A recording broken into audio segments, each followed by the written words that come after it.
शेंबवणे तलाव घळभरणीचा भराव फुटला. 35 एकर शेती उद्ध्वस्त. कोट्यावधी लिटर पाणी वाया. निकृष्ट कामामुळे शेतकरी संकटात. जलसंधारणाचा दर्जाच गडप. तलाव फुटून नदी झाली लाल.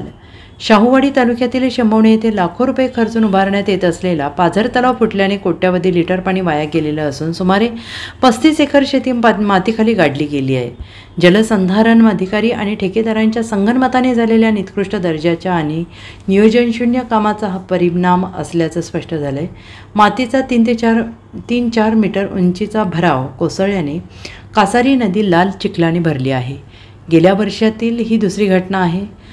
दोषींवर कोणतीही कारवाई न झाल्याने स्थानिकांमध्ये तीव्र संताप व्यक्त होत आहे. तलावाला कोणताही धोका नाही असा केविलवाणा बचाव करत अधिकारी आपली जबाबदारी झटकत आहेत.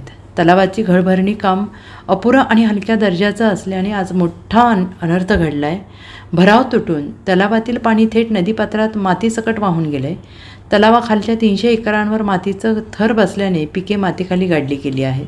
या दुर्घटनेमुळे शेतकऱ्यांवर मोठं आर्थिक नुकसान सोसावं लागणार असून दोषींवर तातडीनं कारवाई करून नुकसानग्रस्त शेतकऱ्यांना न्याय कधी मिळणार हा प्रश्न आता विचारला जातो आहे. या प्रकरणाला नैसर्गिक आपत्तीचं लेबल लावून दाबण्याचा प्रयत्न होणार का अशी भीती व्यक्त केली जात आहे.